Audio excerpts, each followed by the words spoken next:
Hello दोस्तों। तो कैसे हैं आप लोग। तो आप सभी का इस न्यू वीडियो में स्वागत है। तो आज के इस वीडियो में हम पढ़ने वाले हैं इलेक्ट्रोकेमिस्ट्री यानी वैद्युत रसायन।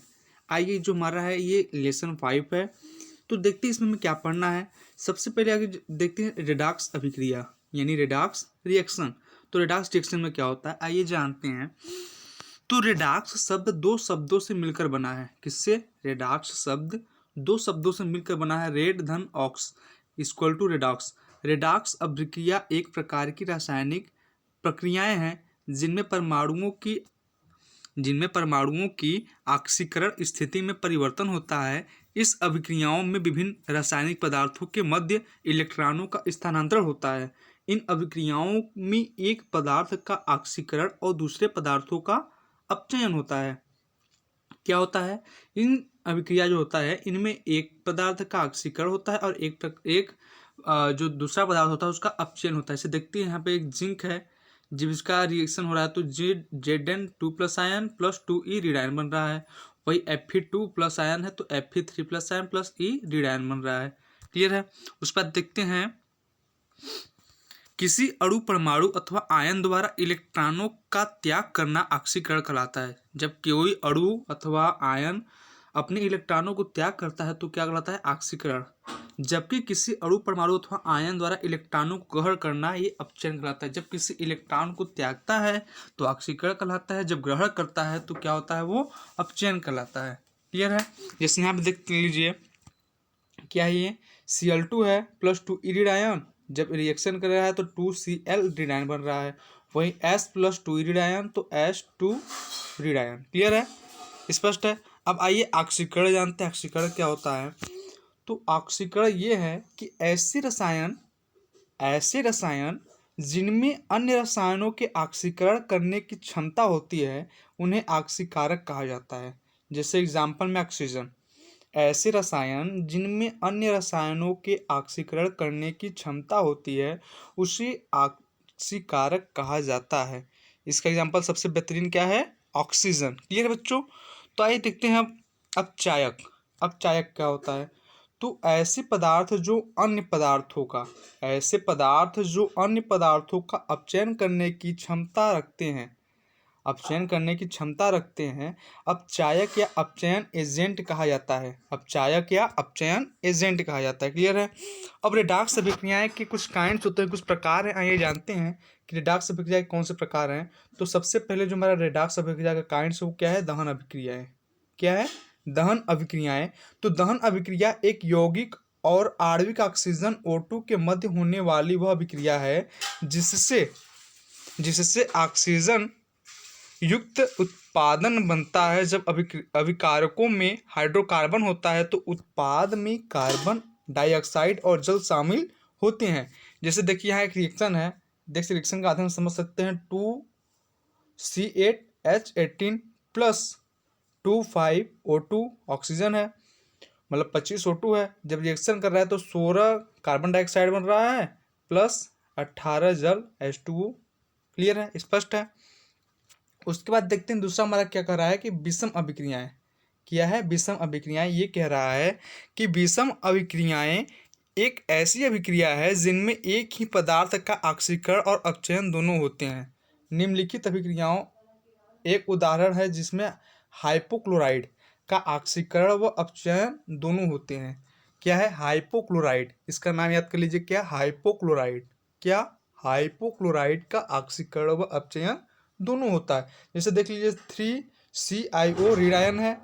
जब रिएक्शन कर रहा है तो क्या हो रहा है? CIO3 रिडायन plus 2Cl रिडायन। क्लियर है। उसके बाद देखते हैं एकल प्रतिस्थापन अभिक्रियाएं।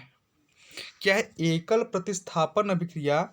कि एकल प्रतिस्थापन अभिक्रिया वे अभिक्रियाएं होती हैं जिनमें एक ही यौगिक के अंदर एक तत्व दूसरे तत्व से प्रतिस्थापन होता है। उदाहरण के लिए देखिए, उदाहरण से क्या देखते हैं कि कई धातुएं तनु अम्लों के साथ प्रक्रिया करके लवण और हाइड्रोजन गैस बनाती है। क्या करती है? कई धातुएं तनु अम्लों के साथ प्रक्रिया करके लवण और हाइड्रोजन गैस बनाती है। तो निम्न अभिक्रियाओं से स्पष्ट है कि जस्ता धातु, कौन सी धातु, जस्ता धातु और हाइड्रोक्लोरिक एसिड यानी HCl के मध्य जस्ता हाइड्रोजन को प्रतिस्थापन करता है। क्या करता है, हाइड्रोजन को प्रतिस्थापन करता है। जैसे जिंक है, इसे जस्ता बोला जाता है। जिंक Zn प्लस 2Cl क्या है, 2HCl है। क्लियर है, 2HCl है। जब ये रिएक्शन कर रहा है तो ZnCl2 बन रहा है प्लस क्या बन रहा है, H2। क्लियर है, यहाँ स्पष्ट दिख रहा है, ये स्पष्ट रिएक्शन दिख रहा है, इससे आप नोट करते चलिए। जिंक है, जब HCl से हाइड्रोक्लोरिक एसिड से रिएक्शन कर रहा है तो ZnCl2 प्लस हाइड्रोजन गैस अलग हो जा रही है। क्लियर है। उसके बाद इलेक्ट्रोड विभव, आगे देखते हैं हम लोग इलेक्ट्रोड विभव। अब इलेक्ट्रोड विभव क्या होता है इसके बारे में जानते हैं। यदि हम किसी छड़ छड़ यानी इलेक्ट्रोड को उसके किसी लवण के जलीय विलयन में डुबाते हैं तो इलेक्ट्रोड द्वारा इलेक्ट्रॉनों को ग्रहण करने या त्यागने की प्रवृत्ति के कारण धातु की छड़ उस विलयन के सापेक्ष धन आवेशित या ऋण आवेशित हो जाती है, जिसके कारण धातु की छड़ व विलयन के मध्य विभवांतर उत्पन्न हो जाता है। क्या हो जाता है, विभवांतर उत्पन्न हो जाता है। इस विभवांतर को ही इलेक्ट्रोड विभव कहते हैं।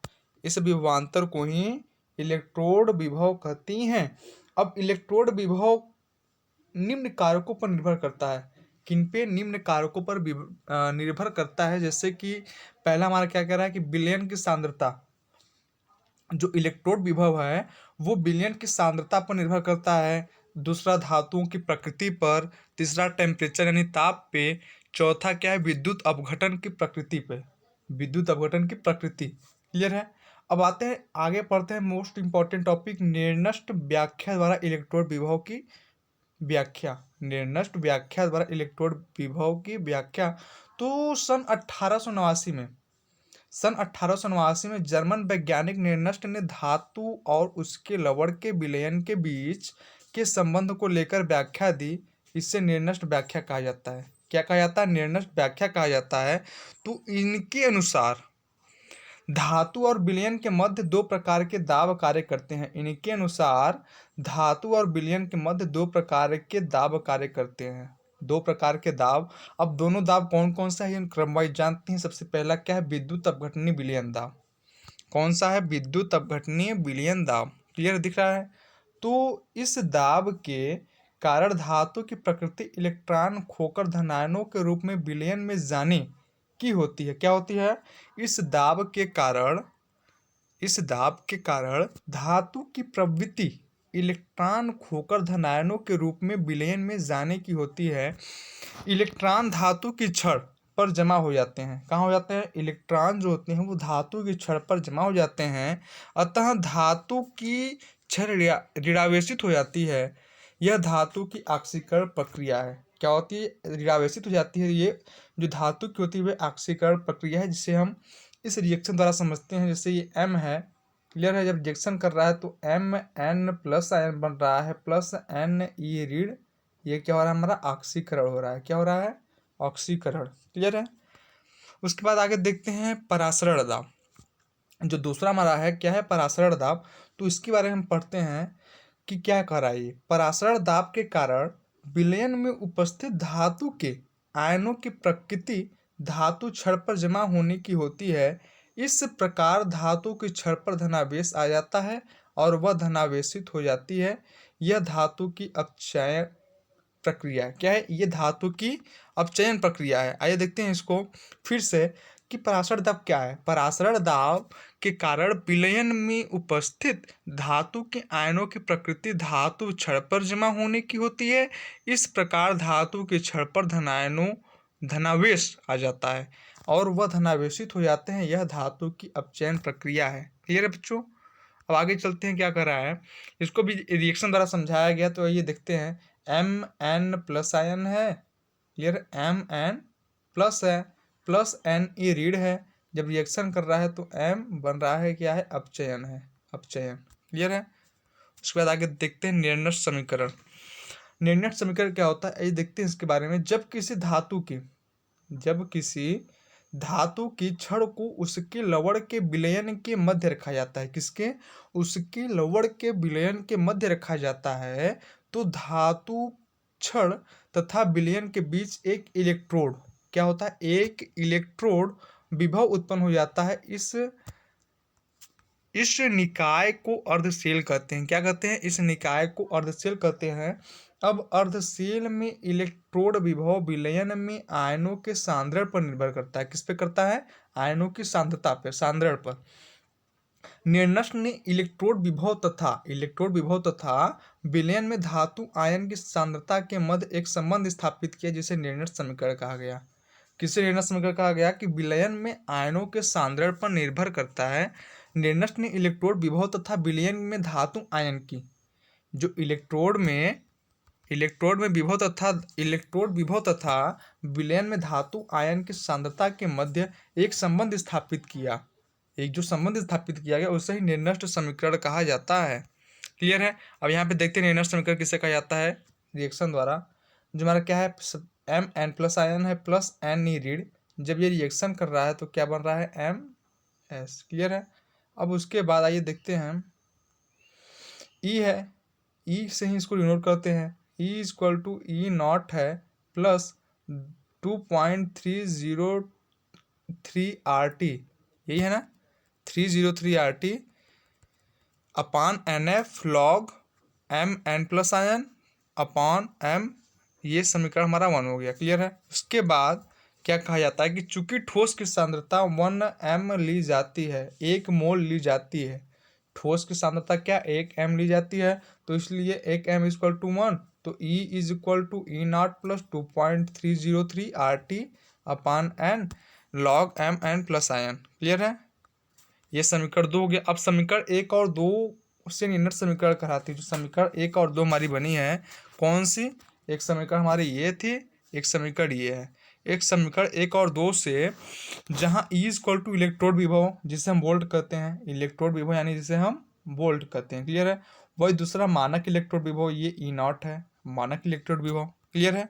उसके बाद R हमारा क्या है? यहाँ पर R गैस नियतांक है, R गैस नियतांक है। T परम ताप है। F फैराडे है जो कि 6.500 कूलाम है। वहीं N क्या है? इलेक्ट्रोड पर मुक्त इलेक्ट्रॉनों की संख्या। क्या है? इलेक्ट्रोड पर मुक्त इलेक्ट्रॉनों की संख्या। वहीं Mn+ आयन हमारा क्या है? धातु आयनों की मोलर सांद्रता। क्या है बच्चों? धातु आयनों की मोलर सांद्रता। स्पष्ट है? समझ में आ रहा है? उसके बाद F हमारा क्या है? फैराडे है, = 96.500 कूलम। उसके बाद T हमारा क्या है? 25 डिग्री सेल्सियस टेम्परेचर, हमारा ताप है वो 25 डिग्री सेल्सियस है। उसके बाद R T तथा F का मान रखने पर, जब हम R T और F का मान रखेंगे तो E = E0 + 0.059 अपान n log Mn+ आयन होगा। क्लियर है? यदि Mn+ या n = 1 है तो E = E0 होगा। क्लियर है? आइए उसके बाद देखते हैं विद्युत रासायनिक सेल। पहले बच्चों आपको ये समझ में आ गया निर्नष्ट समीकरण। क्लियर है? अब आगे बढ़ते हैं हम लोग किसकी तरफ? विद्युत रासायनिक सेल। विद्युत रासायनिक सेल। क्लियर बच्चों? तो ये देखते हैं विद्युत रासायनिक सेल में क्या होता है कि वह सेल जिसमें विद्युत प्रवाहित होते हैं, वह सेल जिसमें विद्युत प्रवाहित करने पर रासायनिक परिवर्तन होते हैं अथवा रासायनिक अभिक्रिया के कारण विद्युत उत्पन्न होती है। अर्थात जिसमें रासायनिक अभिक्रिया के कारण विद्युत उत्पन्न होती है, विद्युत रासायनिक सेल कहते हैं। क्या कहते हैं? विद्युत रासायनिक सेल। एक बार से फिर से रिवीजन कीजिए कि वह सेल जिसमें विद्युत प्रवाहित करने पर रासायनिक परिवर्तन होता है अथवा रासायनिक अभिक्रिया के कारण विद्युत उत्पन्न होती है, विद्युत रासायनिक सेल कहते हैं। विद्युत रासायनिक सेल मुख्यतः 2 प्रकार के होते हैं। आइए जानते हैं उनके काइंड जो 2 प्रकार के होते हैं। पहला विद्युत अपघटनीय सेल यानी इलेक्ट्रोसिटी सेल। बच्चों ये वीडियो थोड़ा लंबी हो सकती है तो इसके लिए आप टेंशन ना लीजिए। अब अच्छे से क्रम वाइज पढ़ते चलेंगे तब अच्छा आपको समझ में आएगा। क्लियर है? तो विद्युत अपघटनीय सेल क्या होता है? इलेक्ट्रोलाइटिक सेल ना। इलेक्ट्रोलाइटिक सेल क्या होता है? जब विद्युत अपघटनीय सेल वह होता है जिसमें किसी बाह्य स्रोत से विद्युत ऊर्जा देने पर रासायनिक अभिक्रिया होती है। इन सेलों को क्लियर है? इन सेलों में रासायनिक यौगिकों का अपघटन होता है और इस प्रक्रिया को विद्युत अपघटन कहा जाता है। विद्युत अपघटन का उदाहरण पानी का ऑक्सीजन और हाइड्रोजन में विद्युत अपघटन होना, वैद्युत लेपन भी इन्हीं सेलों द्वारा किया जाता है। तो विद्युत अपघटनी सेल के 3 घटक होते हैं। क्या होते हैं? पहला होता है हमारा विद्युत अपघटन यानी इलेक्ट्रोलिटी, तो दूसरा एनोड, तीसरा कैथोड। क्लियर है? आइए अब इसे फिगर द्वारा समझते हैं। फिगर में क्या कह रहा है, देखिए यही हमारा सॉल्यूशन इसमें भरा है। क्या है इसमें? एक विलयन भरा है, ये बीकर है, इसमें एक कैथोड छड़ डालते हैं, एक एनोड छड़ डाला है। क्लियर है? एक कैथोड कर है और एक एनोड कर है। उसके बाद इसमें देखते हैं इधर ये जो हमारी बैटरी है कैथोड पे लगी है, तो ये इधर प्लस आयन है, ये जो कैथोड है वो प्लस आयन, और एनोड हमारा क्या है, ऋण आयन है। क्लियर है? ये सॉल्यूशन ऑफ इलेक्ट्रोलिटी है। क्लियर? इसमें जो सॉल्यूशन भरा है इधर इलेक्ट्रोलिटिक टैंक है। क्लियर है? अब यही देख लीजिए बैटरी यहाँ पे लगा है, ये समझ सकते हैं। अब जब यहाँ एग्जांपल इसका देखते हैं, क्या है कि जब हम जिंक क्लोराइड इसको पढ़ते हैं, जब हम जिंक क्लोराइड यानी ZnCl2 के तनु विलयन में विद्युत धारा प्रवाहित करते हैं तो ZnCl2 का विद्युत अपघट्य हो जाता है, जिसके फलस्वरूप Zn++ आयन कैथोड पर Zn में अपचायित हो जाते हैं तथा एनोड पर Cl ऋण आयनों का Cl2 में ऑक्सीकरण हो जाता है। क्या हो जाता है? एक बार फिर से इसका एग्जाम्पल पढ़ लीजिए कि जब हम जिंक क्लोराइड ZnCl2 के तनु विलयन में विद्युत धारा प्रवाहित करते हैं तो ZnCl2 का विद्युत अपघटन हो जाता है, विद्युत अपघट्य हो जाता है, जिसके फलस्वरूप Zn2+ आयन कैथोड पर Zn में अपचयित हो जाते हैं तथा एनोड पर Cl ऋण आयनों का Cl2 में ऑक्सीकरण हो जाता है। क्लियर है? उसके बाद कैथोड पर देखते हैं क्या होता है कि जिंक Zn2+ आयन प्लस 2 ऋण आयन जब रिएक्शन करता है तो Zn अपचयन बनता है। क्या होता है? Zn अपचयन होता है। वही एनोड पर 2Cl ऋण आयन होता है, जब ये रिएक्शन करता है तो Cl2+2 ऋण ऑक्सीकरण होता है। क्या होता है? यहाँ पे ऑक्सीकरण होता है। अब आते हैं दूसरा जो होता है हमारा, क्या है, गैल्वेनिक सेल। विद्युत अपघटनी सेल तो मैंने पढ़ लिया, आपको यहाँ तक उम्मीद समझ में आ गया, फिगर द्वारा अच्छे से मैंने समझा दिया, रिएक्शन भी बता दिया। अब गैल्वेनिक सेल क्या होता है? क्या? Galvanic cell. तो गैल्वेनिक सेल के बारे में जानते हैं। गैल्वेनिक सेल अथवा वोल्टी सेल का नाम बेंजोनिक लुंगी गैल्वनी अथवा एलिसेंड्रो वोल्टा के नाम पर रखा गया था। किसके नाम पे? वोल्टी सेल का नाम बेंजोनिक लुंगी गैल्वनी अथवा एलिसेंट्रो वोल्टा के नाम पर रखा गया। यह एक विद्युत अपघटनी सेल है। यह भी क्या है? एक विद्युत अपघटनी सेल है, जिसमें रेडॉक्स अभिक्रियाओं के द्वारा विद्युत ऊर्जा प्राप्त की जाती है। इस सेल में मुख्यतः धातु की 2 छड़ें होती हैं। उदाहरणार्थ छड़, एक छड़ जिंक की और दूसरी छड़ कॉपर की लेते हैं। क्या है? एक छड़ जिंक की और दूसरी छड़ कॉपर की लेते हैं। दोनों छड़ें अपनी सापेक्ष धातु की लवण के विलयन में डूबी रहती हैं। दोनों विलयन एक दूसरे से एक ट्यूब द्वारा जुड़े रहते हैं, जिसके अंदर KCl या KNO3 का विलयन भरा होता है। क्या होता है? KCl या KNO3 का विलयन भरा होता है। अब एनोड पर जिंक की छड़ Zn2+ आयन और ZnSO4 विलयन में चले जाते हैं तथा इलेक्ट्रॉन छड़ पर रह जाते हैं। कहाँ? इलेक्ट्रॉन जो है वो छड़ पे ही रह जाते हैं तथा कैथोड पर CuSO4 के विलयन में उपस्थित Cu2+ आयन Zn की छड़ के इलेक्ट्रॉनों को आकर्षित करते हैं। क्या करते हैं? उनके इलेक्ट्रॉनों को आकर्षित करते हैं तथा उन्हें ग्रहण करने की परमाणु के रूप में कॉपर इलेक्ट्रोड पर जमा हो जाते हैं। अब इन्हें अभिक्रिया निम्न इसके प्रकार होती है, देखते समझते हैं। Zn है, जिंक है, जब रिएक्शन करेगा Zn2+ आयन प्लस 2, ये क्या हो रहा है? हमारा ऑक्सीकरण हो रहा है। रिएक्शन नंबर 1 हो गया, समीकरण 1। वही कॉपर Cu2+ आयन प्लस 2 ऋण जब रिएक्शन कर रहा है तो कॉपर Cu अपचयन, यानी ये सेकेंड हमारा बड़ा समीकरण। क्लियर है? अब समीकरण 1 व 2 दोनों अर्धसेल अभिक्रियाएं हैं। दोनों अभिक्रियाओं को जोड़ने पर पूर्ण सेल अभिक्रिया प्राप्त होती है, यानी Zn+Cu2+ आयन और Zn2++ Cu ऋण Cu। क्लियर है? यहाँ पे देख सकते हैं, फिगर द्वारा समझ सकते हैं हम। फिगर अब कुछ स्पष्ट दिख रही है। यहाँ पे हमारा क्या है? गैल्वेनिक सेल है। यहाँ पे हमारे 2 बीकर रखे गए हैं, दिख रही है? 2 बीकर हैं। क्लियर है? ऐसे दिख रही है। यहाँ से रिएक्शन तो समझ लिया। अब ये यहाँ से और छोटा इसको कर देते हैं, अब दिख रही है, क्लियर है।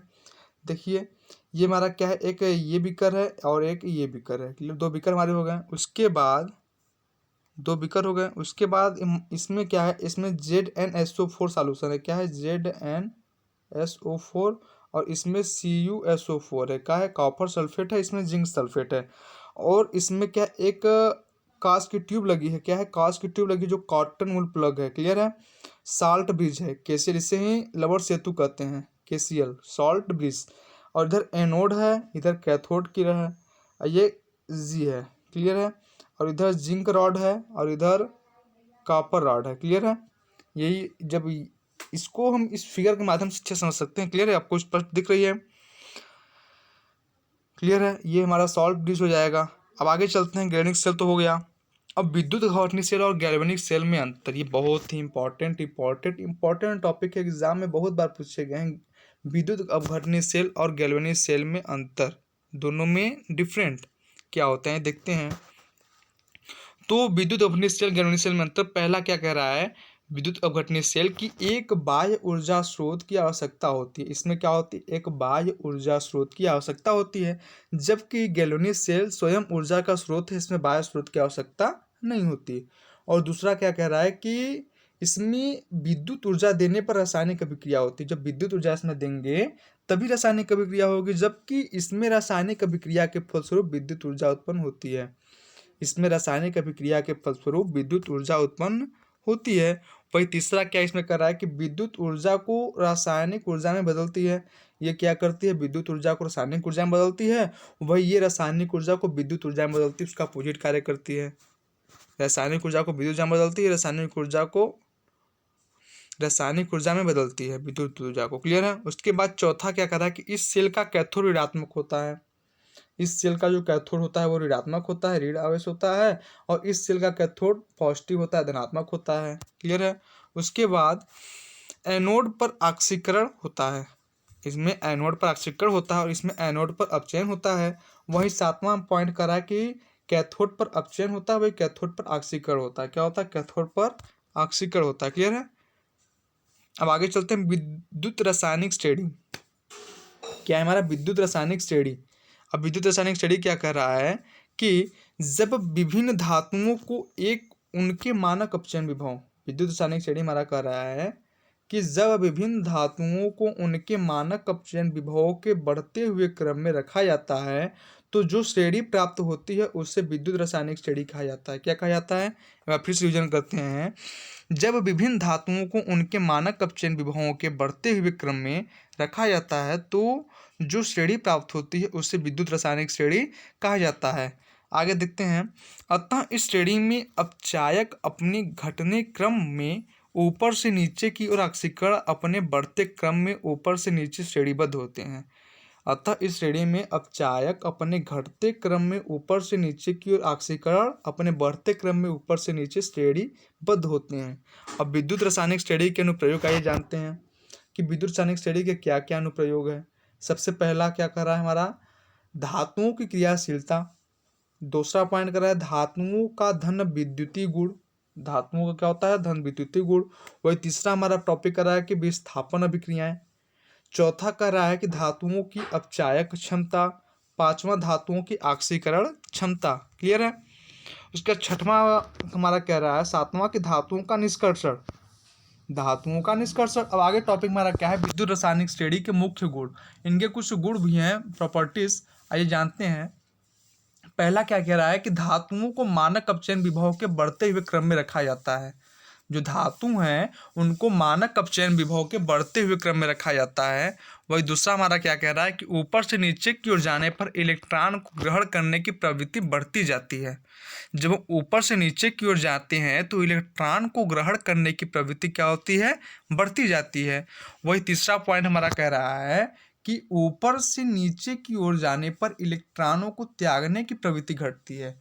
जब हम ऊपर से नीचे की ओर जाते हैं तो इलेक्ट्रॉनों को क्या होता है, इलेक्ट्रॉनों को त्यागने की प्रवृत्ति घटती है। वही चौथा पॉइंट है, ऊपर से नीचे धातु का ऑक्सीकरण क्षमता बढ़ती है। जब ऊपर से नीचे आएंगे तो धातुओं की ऑक्सीकरण क्षमता बढ़ती जाती है। वही पाँचवा हमारा क्या कह रहा है कि ऊपर से नीचे धातुओं की अपचायक क्षमता घटती है। ऊपर से नीचे हमारे धातुओं की अपचायक क्षमता घटती है। क्लियर है? क्या कह रहा है कि ऊपर से नीचे की ओर जाने पर धातुओं की अपचायन क्षमता घटती जाती है। क्लियर बच्चों? तो आज की वीडियो में बस इतना है। तो आज आपने क्या पढ़ा, इलेक्ट्रोकेमिस्ट्री सेकेंड, जो कि हमारा चैप्टर इलेक्ट्रोकेमिस्ट्री सेकेंड, इसमें हमने क्या क्या पढ़ा, एक बार फिर से रिवीजन दे हल्का सा कर रहे थे टॉपिक वाइज। कि सबसे पहले हम लोगों ने क्या पढ़ा इसमें, इलेक्ट्रोकेमिस्ट्री सेकेंड में हमने पढ़ा रेडॉक्स अभिक्रिया। उसके बाद हम लोगों ने क्या पढ़ा था, ऑक्सीकरण, अपचयन पढ़ा था, रेडॉक्स अभिक्रिया के प्रकार जो कि दहन अभिक्रियाएं थी, विषम अभिक्रियाएं थी। क्लियर है? उसके बाद एकल प्रतिस्थापन अभिक्रियाएं थी। उसके बाद हमने क्या पढ़ा, इलेक्ट्रोड विभव पढ़ा, वो भी इलेक्ट्रोड विभव के किन कारकों पर निर्भर करता है वो भी जाना। निर्नष्ट व्याख्या पढ़ा हम लोगों ने, विद्युत अपघटनी विलयन दाब पढ़ा। उसके बाद परासरण दाब पढ़ा। उसके बाद निर्नष्ट समीकरण हम लोगों ने पढ़ा। उसके बाद हम लोगों ने क्या पढ़ा था, विद्युत रासायनिक सेल और विद्युत अपघटनी सेल। उसके बाद गैल्वेनिक सेल पढ़ा हम लोगों ने। क्लियर बच्चों? तो विद्युत अपघटनी सेल और गैल्वेनिक सेल में डिफरेंट पढ़ा। क्लियर है? तो आप लोग बस इस नोट्स को अच्छे से अपनी भाषा में भी लिखिए, या ये नोट्स बहुत ही ईजी भाषा में मैंने लिखा है, आप लोगों के लिए तैयार किया है। क्लियर बच्चों? तो आप लोग अच्छे से पढ़ते रहिए। मैं अब मिलूंगा आपसे अगले वीडियो में, जो कि नए चैप्टर के साथ। क्लियर बच्चों? तो इस वीडियो में इतना ही, इलेक्ट्रोकेमिस्ट्री जो कि हमारा समाप्त हो चुका है। ठीक है बच्चों, धन्यवाद।